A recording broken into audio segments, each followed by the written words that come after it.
We're going to switch gears slightly here with our percent unit and take kind of the concepts that we have talked about already as far as finding the percent of a number and then figuring out what percent something out of something else would be. Those are basically the two things we've done so far. Now we're going to expand it into percentage of increase and percentage of decrease. And I'm going to show you how to do this, but I'm also kind of at the beginning going to show you how to think about this a little bit so it makes more sense when you're putting these numbers together. So basically what we're trying to find is, for percentage increase or decrease, how much is gained or lost. Like if you have a certain percentage that's gained or a certain percentage that's lost, how much that amount is, and then what your resulting total is after that gain or after that loss. And I'll give you some problems here to kind of understand what we're talking about here. So here's kind of the first situation, and these we're going to do kind of more of estimation so I can kind of show you how these work here. But let's just say the scenario is you've got 20 students in your class, and then next year at registration there's a certain percentage of increase. So like you had 20 students this year, next year there's 25% more, or maybe there's 50% more, or 100% more, or 200% more, and what these would look like, and then how many kids would be in your class the next year. So let's just start with a 25% increase. First thing we want to do is find out what's 25% of the current class. So 25% is pretty easy. 25% is 1/4. 1/4 of 20 would be 5. So if you didn't know that, you could still always do 0.25 times the 20 students, and you're going to get 5 students.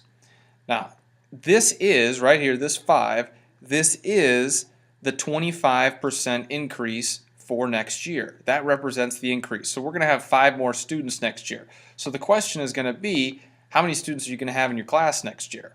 So if you had 20 this year, and then this is your increase, we would add the increase onto how many students you have this year. So 5 plus 20 means you're going to have 25 students next year if there's a 25% increase.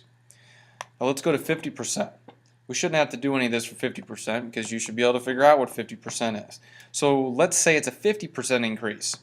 50% of 20 students is 10 students. So if we have a 50% increase, that means we're going to get 10 more students because 10 is 50% of 20.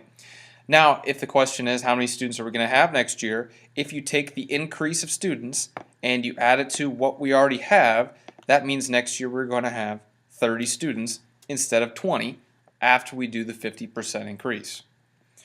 So for C, 100% increase. So we need 100% increase here. So we started with 20 students. Now what's 100% of 20? Well, it's just 20. 100% of 20 would be 20. So that means the increase is going to be 20 students. 100% of 20 is 20. So now we need to add it on to the amount of students we had this year. So we'll add it on to the 20, and we're going to have 40 students next year instead of 20. This 20 represents the increase. The question is, 100% increase, 100% of 20 is just 20. And then add on the students we had before, it's going to be 40 total. And the last one, same situation, 20 students in your class this year, we're having a 200% increase. So we have to think, what's 200% of 20? Well, if 100% was 20, and then we have 200%, another 100% is going to be 20. So this puts our increase all together of 40 students. We're going to have 40 more students next year. Now, I know that's probably not going to happen, but that's what a 200% increase would be. So now if I take this increase and I add it on to the amount of students that I already have, that means you're going to have 60 students in your class next year. So it's always helpful to keep these numbers separate, meaning the increase, how much is the increase, and then how much do you have currently. Now, the other one I want to talk about before we start getting into some other problems is, what does a 100% decrease look like? So, the student example, because you're probably not going to have 100%, hopefully you won't have a 100% decrease in students. But let's say you've got, I don't know, Usually I have some pencils or pens around here, and usually those get taken pretty quickly. So let's say I have in the cup up here 20 pens. And by the end of the day, there was a 100% decrease in my pens. Well, if I have 20 pens, and this should be pretty common sense, but if I have 20 pens and a 100% decrease, well, what's 100% of 20? It's 20. So if I do a 100% decrease, that's going to take me down 20 pens down to 0 pens. So if you ever have a 100% decrease, that means you're going all the way down to having nothing.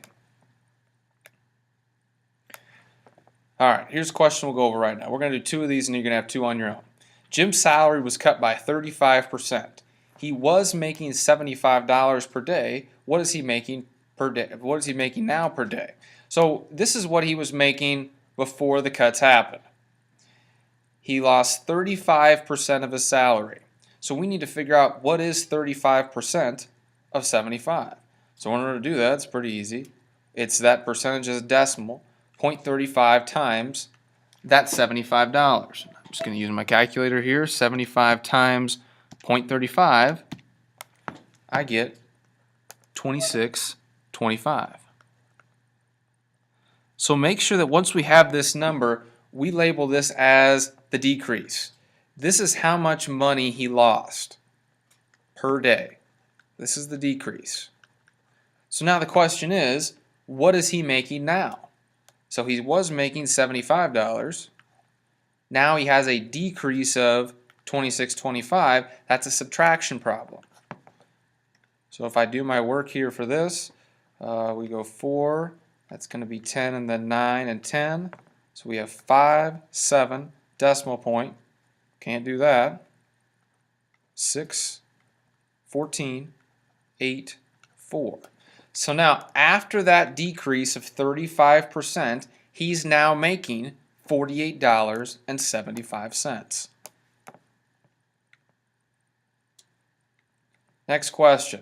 Now, this is pretty far-fetched too, but what I'm telling you is that in a projection, like if you're watching ESPN and they're telling you kind of projecting how certain teams will do, it's projected that the Cubs will increase their home run total from 2012 by 7%. So that means from last year, this year they're going to hit 7% more home runs than last year. Last year they hit 208 home runs, also a made-up number, obviously. But I just want to know, if that 7% increase happens, how many home runs are they going to hit in 2013? So we need to figure out what is our 7% increase. So 7% would be 0.07 times 208. So if I do my 0.07 times 208, I'm going to get 14.56. Now, you can't have 5,600 of a home run. That's just part of a home run, so we'll probably just have to do rounding here. So let's just say, let's bump this up to 15 home runs. Okay, so this right here represents our 7% increase. 15 home runs, that's the 7% increase that we're going to see this year. So now the question is, how many home runs are they projected to hit this year? Well, last year they hit 208. It says a 7% increase, which is 15 home runs. So this is the 7%. Add those together, I'd get 208, 218 plus 5 would be 223. So this year they're expected to hit 223 home runs after the 7% increase. That's an increase. That would be an addition problem. Now, 2 problems here. I want you to take some time to pause the video and see if you can figure these out on your own. The first one is, a bottle of Mountain Dew is advertised as having 40% more soda or 40% more pop in it. The bottle used to have 20 ounces. What does it have now? Second question is, due to budget cuts, the school will be getting 12% less money for the 2013-2014 school year. That's next year, than the previous year, which would be this year. If they got $230,000 last year, what will they get this year after the 12% cut, or the 12% decrease is basically what we're saying. So why don't you go ahead and pause this, see if you can come up with our answers here, and then come back and check and see how you did.